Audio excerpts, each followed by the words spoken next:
درود و صد درود به شما عزیزان. یه ماه پیش من توی تیک تاک ویدیو گذاشتم به پیشنهاد یه نفر که داستانای ترسناکشون رو تعریف کنن و من اونا رو بازگو کنم. خیلیا واسم داستاناشون رو فرستادن و یه سریاشون انقدی ترسناک بود که اگه بخوان ازش فیلم درست کنن قشنگ رو دست فیلم کانجورینگ بلند میشن. بریم شروع کنیم. امشب با شنیدن این داستانا فکر نکنم خوابتون ببره.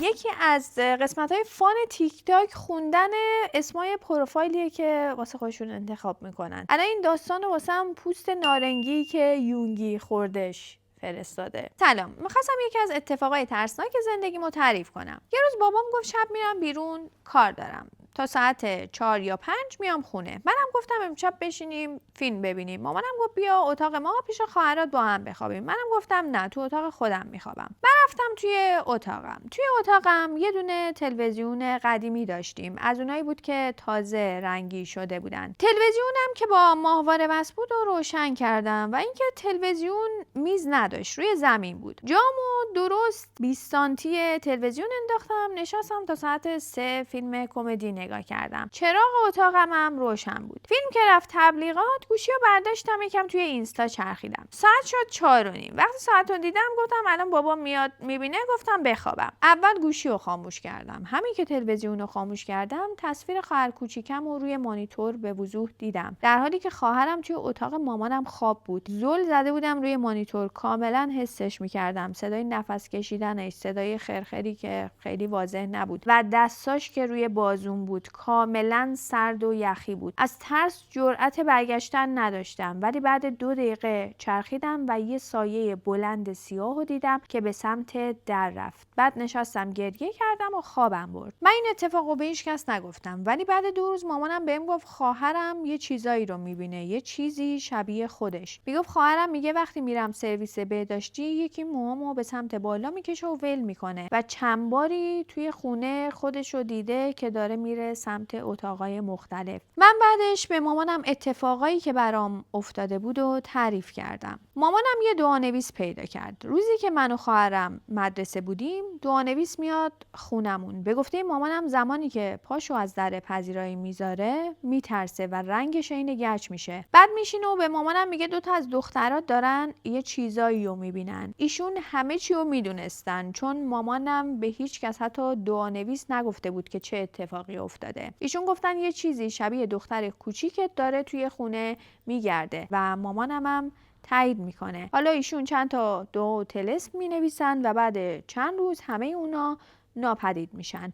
این اتفاق واسه 2 سال پیش بود. داستان اسرا. من خونه پدر بزرگم زندگی میکنم. این خونه رو نمیشه بهش گفت جن زده است، ولی یه سنگینی توش هست. از اون مدل‌ها که وقتی تنها میشی انگار یکی از پشت سر نگات میکنه. اون روز خونه تنها بودم، رو مبلم داده بودم و با گوشیم بازی میکردم. در اتاق روبرو باز بود. هیچ چیز عجیبی نبود تا وقتی که یه چیز سفید اون تو یه لحظه تکون خورد. اول گفتم شاید نور افتاده یا چشمم اشتباه کرده، ولی دوباره تکون خورد. این بار انگار آروم سرشو کشید عقب. جوری که حس کردم قصدش این بود من ببینمش. قلبم یهو تند شد، اونجوری که حتی خودم صدای ضربانش رو توی گوشم میشنیدم. همون لحظه یه باد سرد از سمت اتاق خورد به من، در حالی که همه جا بسته بود. بدون فکر بلند شدم و دویدم توی حیاط. نفسم بند اومده بود، دستام میلرزید، لبام خشک شده بود. مامان بزرگم که رسید فقط نگام کرد، انگار چیزی که گفتم براش آشنا بود. وقتی تعریف کردم دستشو گذاشت روی سینم، گفت اگه فقط اشتباه دیده بودی اینجوری نمی‌لرزیدی. بعدش فقط یه جمله گفت، جمله‌ای که از اون روز توی ذهنم مونده: اون اتاق خالی نیست.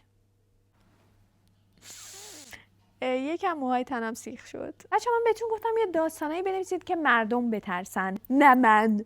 روجان خانم نوشته سلام، امیدوارم که خوب باشی. من خاطرات ترسناک زیاد دارم، چه از خودم چه از خانوادم، ولی هیچ کدوم به پای چیزی که مادرم تعریف میکنه نمیرسه. تیر ماه سال 1372 موقعی که خواهر بزرگترم بچه ارشد خانواده به دنیا اومد، مامانم تعریف میکنه که هر شب بعد به دنیا اومدنش کابوسای به شدت بد میدیده. مامانم برای اینکه مراقبت بشه رفته بود پیش مادر بزرگ پدرش که خونهشون تو یکی از روستاهای ایزه است. یکی از این روزا که ساعت حدود 2-3 ظهر بوده، مامان بزرگم میره خونه یکی از پیرزنای اون محله. مامانم خواب بود و با صدای آهنگ خوندن چندین نفر که دور خودش و خواهرم حلقه زده بودن بیدار میشه. مامانم میگه وقتی بیدار شدم اولش هنگ بودم، فکر کردم مهمونا دارن خوشحالی میکنن برام، اما بعدش که دقت کردم رسیدم به اندام خیلی خیلی لاغرشون و قیافه و فرم سر عجیب و کشیدشون. تنها کاری که کردم جیغ زدم، از اون اتاق زدم بیرون. مامانم تا جیغ میزنه کل اهالی اونجا میفهمن میریزن بیرون. اهالی اون روستا خیلی واسهشون عادی بوده این موضوع و بر این باور بودن زنی که بچه‌شو به دنیا میاره تا 40 روز با جنا و همون موجودات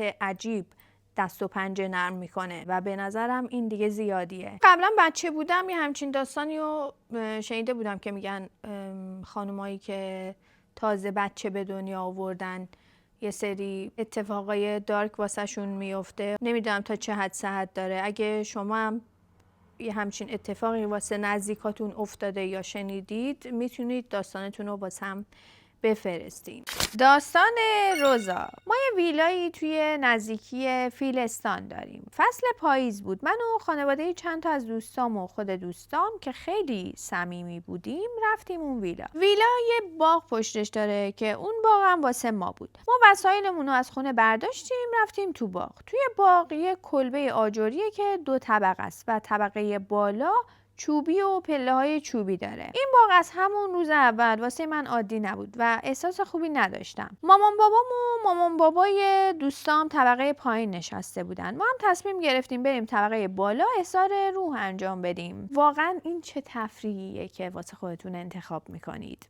هوا بارونی بود. بارون میومد شدید. چوبا خیس شده بودن ولی چون بالای خونه چوبی ایوون داشت راحت بودیم. رفتیم طبقه بالا شروع کردیم بازی چارلی رو انجام دادیم. همه جا تاریک بود و کلاً یه دونه شمع روشن بود. سوالای مختلفی پرسیدیم. جواب نداد. اما وقتی دوستم ازش پرسید که تو میخوای ما رو بکشی، مداد به سمت یس همون آره چرخید. ما ترسیده بودیم، سری کاغذ رو سوزوندیم و بازی رو تموم کردیم. شب ساعت 3 یا 2 بود، میخواستیم بخوابیم. من و دوستام طبقه بالا و مامان باباهامون طبقه پایین خوابیدیم. 1.5 ساعت گذشت و تازه خوابم برده بود که احساس کردم یکی شونه های سمت راستم رو لمس کرد. سریع از خواب پریدم و چون تاریک بود چیزی نمیدیدم. دوباره خوابیدم. 1.5 ساعت اینو گذشت، یهو با صدای کوبیده شدن در همه دوستام و خودم از خواب بیدار شدیم. فکر کردیم باد بود، اهمیت ندادیم. یه خورده طول کشید تا خوابمون ببره. تا اومدیم بخوابیم صدای افتادن دبه‌های داخل انباری اومد. بغل خونه چوبی یه انباری تقریبا بزرگ بود. من و دوستام سریع کلید انباری رو برداشتیم و رفتیم در رو باز کردیم. بچه‌ها شما چه جرأتی دارین؟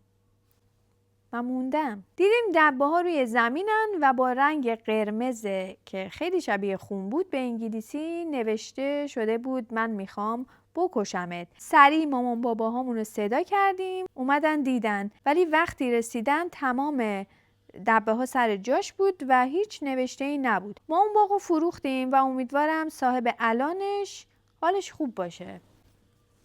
این چه کاریه بچه‌ها؟ احضار رو چه معنی میده؟ سری که درد نمیکنه رو که آدم دستمال نمیبنده. این همه بازی جالب و قشنگ تو دنیا وجود داره. منچ، اسفامیل.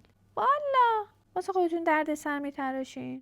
داستان خانوم سلاله. سلاله نوشته من 10 سالم بود که این داستان رو شنیدم و الان 4 سال میگذره. یه دختری بود به اسم زهرا، یه نامزد داشت که رابطه زیاد خوبی نداشتن. این نامزد یه روز با پژو پارس تصادف میکنه و میمیره و زهرا هم خیلی ناراحت و افسرده میشه. مامانش میگه بیا بریم روستا تا حالت بهتر بشه. زهرا میگه نمیام. زهرا به جز خودش 2 تا خواهر کوچیک‌ترم داره. مامان زهرا و خواهراش میرن روستا به جز زهرا. خب زهرا خونهشون خیلی بزرگ و خیلی خیلی متروکه بود. زهرا میره دراز بکشه که صدایی میشنوه. میره میبینه هیچ چی نیست. اهمیت نمیده. بعد صدای آب میاد و صدای ظرف شستن. این دفعه با ترس میره. بازم میبینه هیچ کس نیست. خیلی میترسه، میره خونه یکی از دوستاش شب میمونه. مامان زهرا که متوجه این اتفاق شد میاد زهرا رو میبره پیش مولا. مولا تا زهرا رو میبینه میگه ترسیدی؟ زهرا میگه آره. ازش میپرسه کسی تازه مرده؟ میگه آره. میگه کی؟ میگه نامزدم. مولا میگه موجود زنده‌ای بهت داده؟ میگه آره. میگه چی؟ میگه نامزدم یه گربه بهم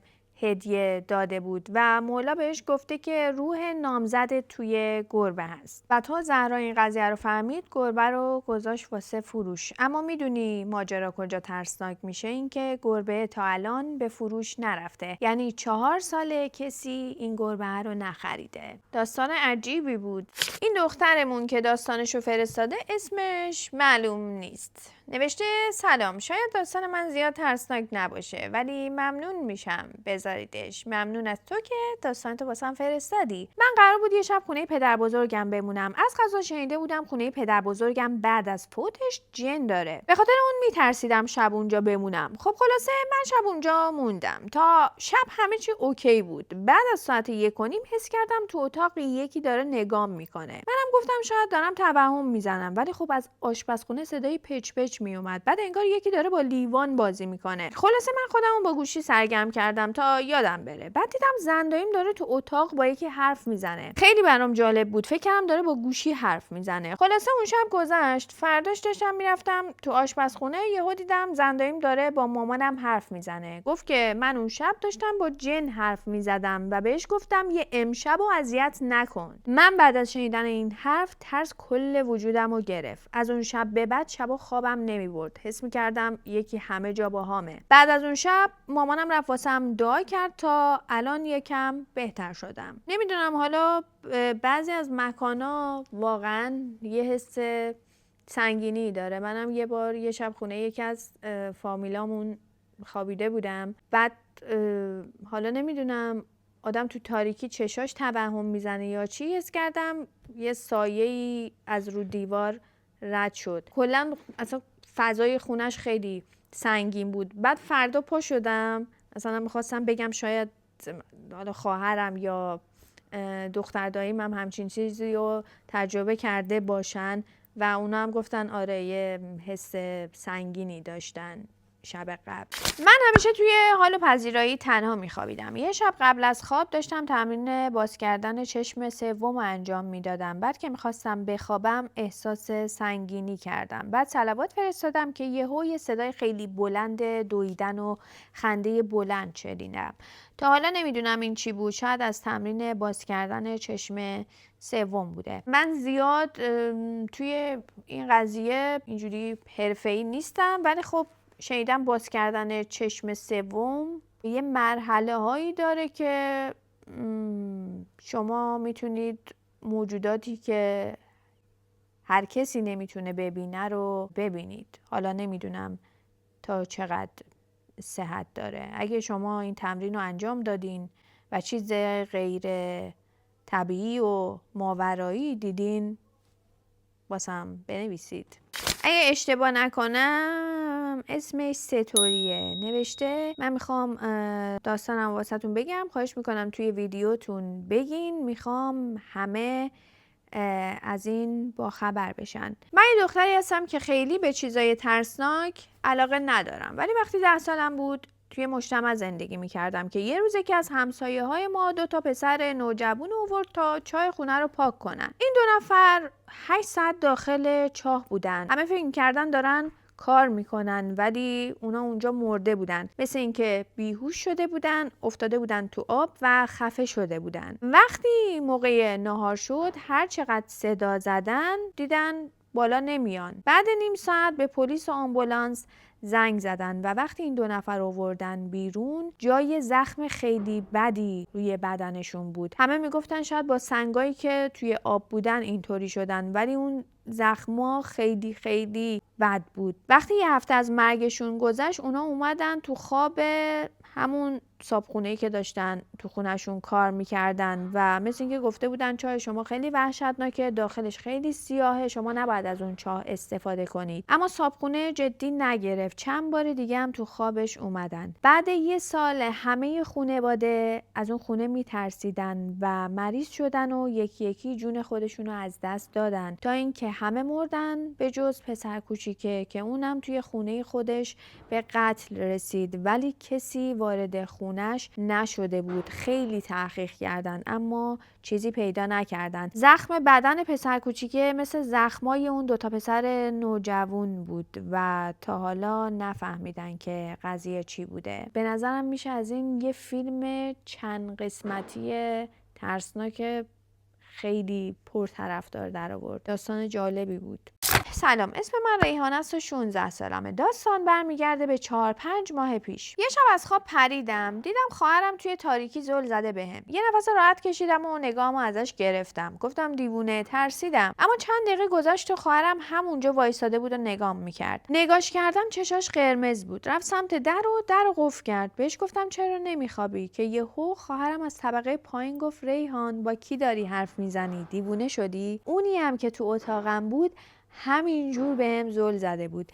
رفتم زیر پتو که اونو نبینم. وقتی بعد چند دقیقه از زیر پتو در اومدم اون نبودش. در اتاقو باز کردم، رفتم پیش خانوادم ولی هیچ کدوم حرفمو باور نکردن و تا الانم شبا با ترس میخوابم. فاطمه خانم نوشته وقتی 12 سالم بود توی شب سرد زمستونی خواب دیدم که عموم داره برای ساخت یه انباری زمین باغشو میکنه تا بتونه اونجا انباری بسازه. حین کندن 5 تا وسیله عجیب پیدا میکنه. یه سنجاق، یه کاغذی که لای نایل پیچیده شده، فکر کنم منظورش نایلونه، یه قفل و یه مهر مسی و یه فویل آلومینیومی که روی همه اونا یه چیزای خیلی عجیبی نوشته شده بود. اونا رو میاره خونه ما، میذاره یه گوشه حیاط تا بیاد با ما ناهار بخوره. بعد ناهار که وسیله‌اشو جمع میکنه تا بره، میبینه هیچ کدوم از وسیله ها نیستن. چند شب بعد اون خواب دوباره خواب دیدم که همه اون وسایل زیر یکی از درختای باغمونه. وقتی بیدار شدم با مامانم رفتیم زیر درخت و چک کردیم ولی چیزی نبود. الان از اون خواب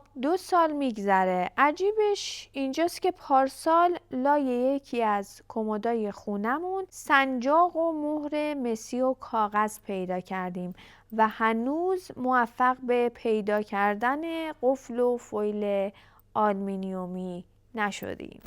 دیگه فکر می‌کنم واسه امروز کافیه. دوز روزانه ترستون رو بهتون انتقال دادم. اگه شما هم داستان ترسناکی دارین خوشحال میشم واسم بفرستین. حالا حتما نیازی نیست راجع به روح و اینجور چیزا باشه. اتفاقای جنایی، یه جایی که مثلا جونتون به خطر افتاده یا حتی آدم فضایی. شاید یه داستان آدم فضایی دارین که به کسی نگفتین ولی میتونید به من بگین، چون منم بهشون باور دارم. هیچی دیگه، همین. خداحافظ.